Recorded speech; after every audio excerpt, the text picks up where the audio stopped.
మహిళల కోసం central bank of India ఇప్పుడు మీకు అందిస్తోంది గృహ రుణం అతి తక్కువ వడ్డీ రేట్లకే ప్రత్యేక సెంటు గృహలక్ష్మి. పూర్తి వివరాలకు వెంటనే సంప్రదించండి 18003030. హాయ్ హలో నమస్తే, వెల్కమ్ టు ఆర్టీవీ. సో ఈరోజు మనతో పాటు ఉన్న గెస్ట్ గురించి స్పెషల్గా చెప్పాలి.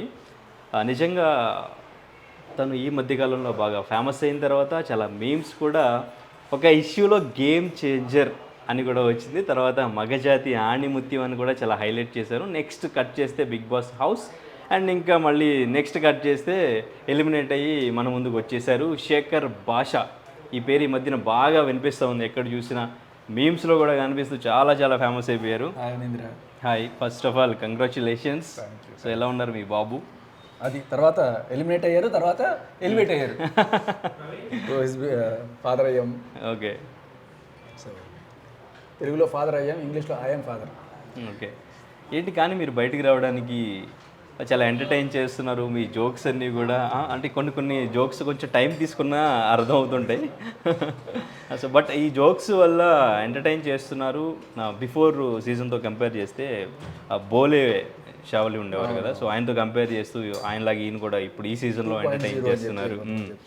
బట్ ఏంటి సడన్గా కట్ చేస్తే వెంటనే బయటకు వచ్చారు మీ బేబక్క మీరు, వెంటనే ఒకళ్ళు వెనకళ్ళు ఇద్దరం బడ్డీస్గా వెళ్ళాం.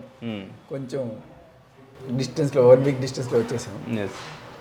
నాకు కొంచెం ఫుడ్ ప్రాబ్లం అయింది. Food problem. I'm the only vegetarian అక్కడ. అండ్ వాళ్ళు సెకండ్ వీక్ ప్రోటీన్ పౌడర్లు కూడా తీసేసుకున్నారు. అండ్ నాకు ఇంకా వేరే సోర్స్ ఏం లేకుండా మెల్లగా డౌన్ అయిపోతుంది బ్యాటరీ.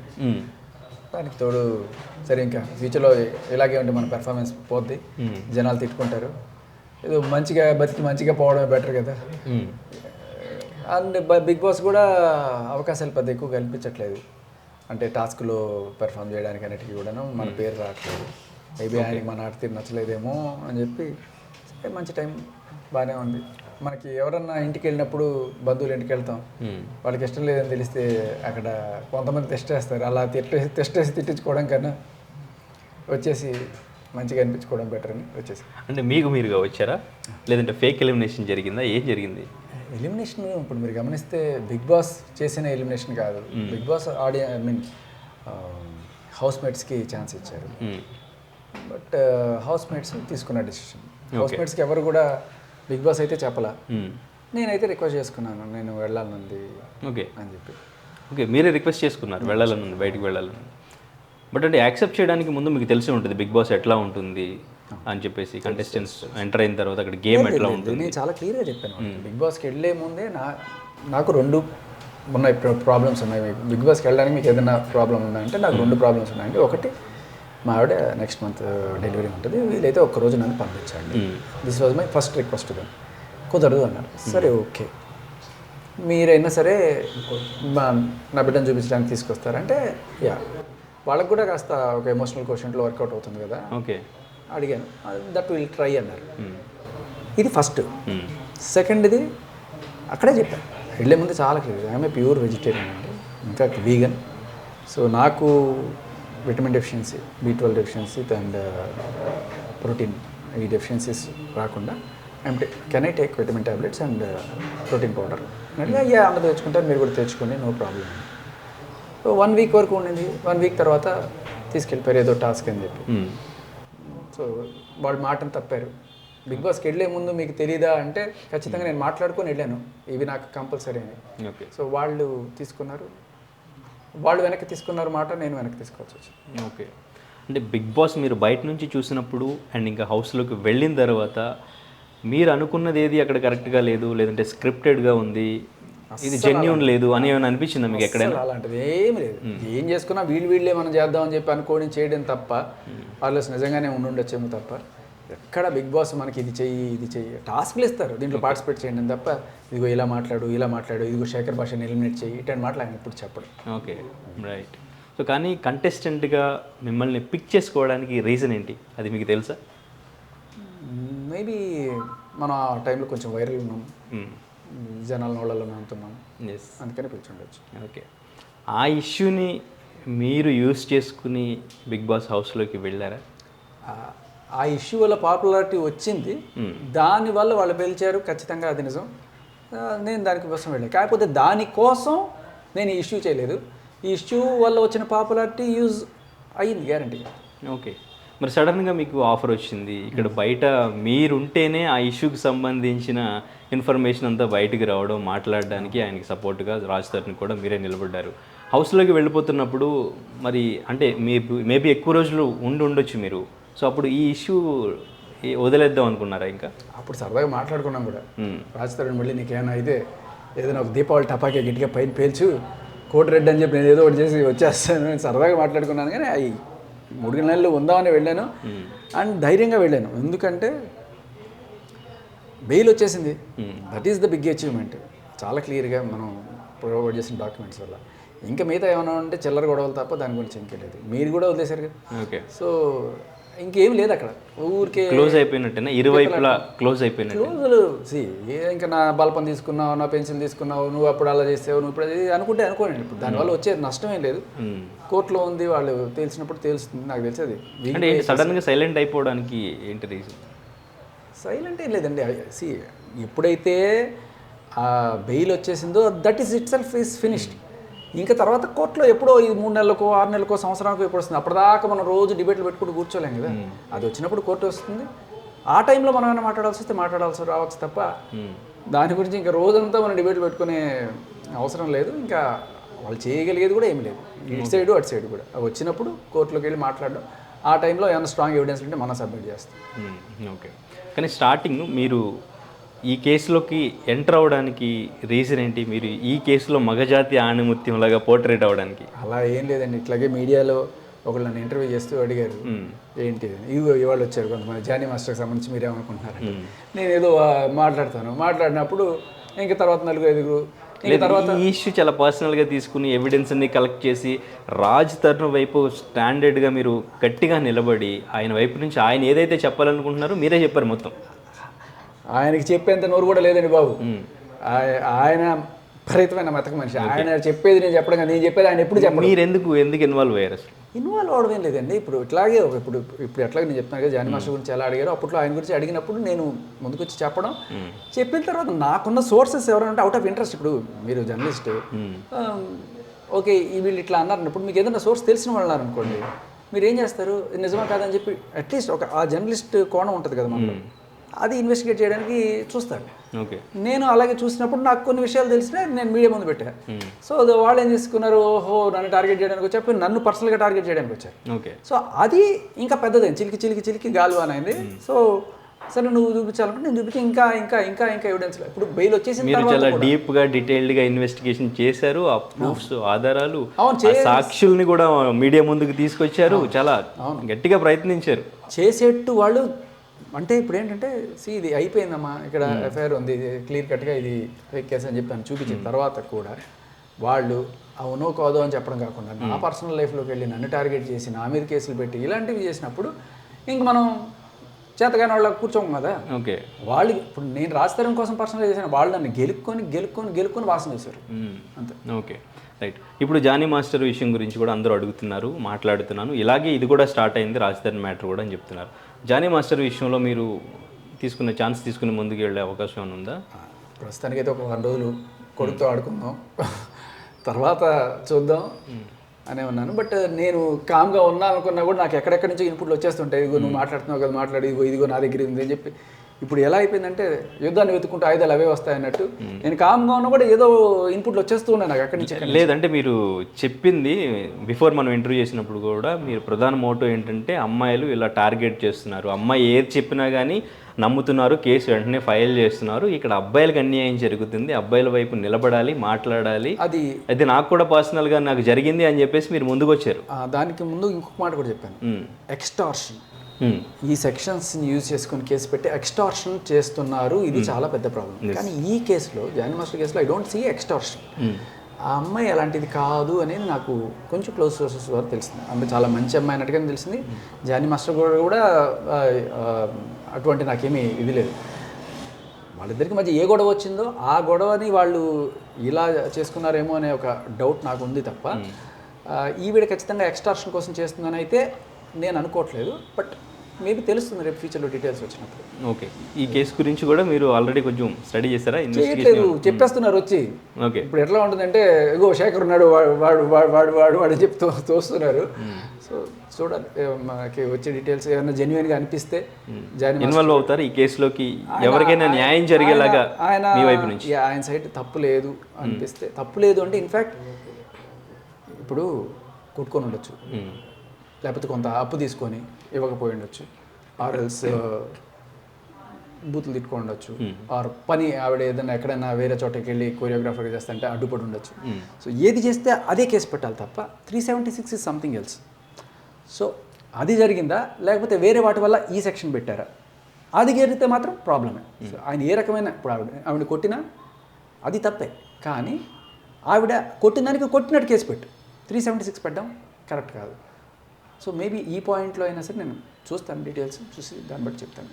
ఓకే, అంటే ఏదేమైనా తను మైనర్గా ఉన్నప్పటి నుంచి మాస్టర్ దగ్గర జాయిన్ అయిన దగ్గర నుంచి సో ఈ 5 years వరకు వర్క్ చేయడం, సో తను ఒక గ్రూప్ డాన్సర్ నుంచి ఇప్పుడు ఒక అసిస్టెంట్ కొరియోగ్రఫర్గా తను ఓన్గా కొరియోగ్రఫీ చేసే స్టేజ్కి రావడానికి మాస్టరే గాను ఇంతకాలం మాట్లాడినమ్మా ఇప్పుడు ఎందుకు మాట్లాడుతుంది, ఇప్పుడు ఎందుకు కంప్లైంట్ చేసింది అనేది అందరికీ ఉన్న క్వశ్చన్. సో మీకేమనిపించింది? అంతే, డీ ఫేమ్ తోటి వచ్చి మాస్టర్నే డీ ఫేమ్ చేసే వరకు వచ్చిందంటే ఏంటి జరిగింది అనేదే నాకు కూడా అదే క్వశ్చన్. ఇన్నాళ్ళు లేని నాకు అదే క్వశ్చన్. బట్ ఆవిడ నాకు తెలిసి బయటికి రావట్లేదు అనుకుంటా కదా, చూడాలి. ఓకే, లావణ్య తీసుకొస్తారు ఎట్లాగైనా, మీరు తీసుకొచ్చేస్తారు నాకు తెలుసు. లావణ్య కేసుకి ఈ కేసుకి కంపేర్ చేస్తున్నారు. లావణ్య మీడియా ముందుకు వచ్చింది, కానీ తను మీడియా ముందుకు రాకుండా డైరెక్ట్ ఆ ప్యానల్ వాళ్ళ దగ్గరికి వెళ్ళి త్రూ కంప్లైంట్ చేసింది పోలీస్ స్టేషన్లో. సో ఇక్కడే అర్థమవుతుంది అమ్మాయి డిఫేమ్ చేయడానికి కాదు, తనకు న్యాయం జరగడానికి పోరాడుతుంది అనే కొంతమంది. న్యాయం జరగడానికి పోరాడు, నేను కూడా సమర్థిస్తాను. నీకు అన్యాయం జరిగింది, ఎక్కడ అన్యాయం జరిగింది అదే పోరాడు. మీ మధ్య ఫ్రెండ్షిప్ లేకపోతే ఏదో ఇన్నాళ్ళు ఉండి సడన్గా ఏ రోజు కేసు పెట్టాను నువ్వు, ఈరోజు ఇలా పెట్టావంటే ఈరోజు గుర్తొచ్చిందా నీకు పోక్సో కేసు ఇన్నాళ్ళు లేదు. సో ఇలాంటివి అన్నీ కూడా డౌట్స్ అందరికీ వస్తాయి. సో సడన్గా ఈరోజే ఎందుకు అనేది మీరు అడిగిన క్వశ్చనే ప్రతి ఒక్కళ్ళ మనసులో ఉంది. దానికి మనం ఆన్సర్ వెతకాలి. ఆవిడ చెప్తే బాగుంటుంది, లేకపోతే ఇప్పుడు ఏదో గొడవ జరిగింది దానికోసం ఆవిడ ఆయన్ని కొంచెం ఈ సెక్షన్లు పెట్టి బెదిరించి ఓకే నా జోలికి రాకు అని చెప్పడానికి చేస్తుందా అనే ఒక డౌట్స్ కూడా కొంచెం చూడవచ్చు. ఓకే, మత మార్పిడి, లవ్ జిహాదీ ఇది ఎక్కువగా వినిపిస్తుంది. ఇక ఇదంతా రాజకీయం అండి. ఇప్పుడు ఇంకొకటి రకరకాలుగా అనుకోవచ్చు. మీరు గమనిస్తే దువ్వాడ గారి ఇష్యూ కావచ్చు, లేకపోతే ఏమన్నా కూడా ఆ గవర్నమెంట్ ఉందనుకోండి, ఆ గవర్నమెంట్ ఉన్నప్పుడు ఈ వేరే పార్టీ వాళ్ళు ఎక్కడ దొరుకుతారు, వాళ్ళకి సంబంధించి ఏం దొరుకుతాయని చెప్పి వాళ్ళు పట్టుకొని ఇష్యూ చేస్తుంటారు. ఈ గవర్నమెంట్ మారిన తర్వాత ఈ గవర్నమెంట్ వాళ్ళు వీళ్ళు ఎక్కడ దొరుకుతారా అని చెప్పి వీళ్ళు చేస్తుంటారు. సో దీంట్లో వాళ్ళు వీడని తేడా లేదు, ఎవరు ఎక్కడ దొరుకుతారు అనే కోణంలో వస్తుంది. సో కొంతమందికి ఇష్టం లేకపోయినా కూడా మేము నీ వెనకాల ఉన్నాం. ఇప్పుడు ఈ దువ్వాడ గారి ఇష్యూ చూస్తే మేమున్నాం మనకి సపోర్ట్ కానివ్వండి అనేవాళ్ళు కూడా ఉంటారు. సో మేబీ ఆ స్టేట్లో జరగకపోతే ఈ స్టేట్లో వచ్చి కేసులు పెట్టడము, ఈ స్టేట్లో జరగకపోతే ఆ స్టేట్లో కేసులు పెట్టడం, ఇవన్నీ కూడా పొలిటికల్గా కొంత మోటివేటెడ్ ఉందా అనే డౌట్లు కూడా వస్తాయి. ఓకే, జనరల్లీ పాలిటిక్స్ అంటే ఏమిటి, ఒక మత రాజకీయం చేయొచ్చు, కుల రాజకీయం చేయొచ్చు, స్త్రీ బేస్డ్ రాజకీయం, మహిళను అవమానించడం, లేకపోతే దళితుడు అని చెప్పి. సో వీటి నుంచే ఈ 4 కోణాల నుంచే, లేకపోతే ప్రాంతం ఈ మధ్యకాలంలో వీటి నుంచే మనకి జరుగుతూ వస్తాయి ఈ రాజకీయాలు.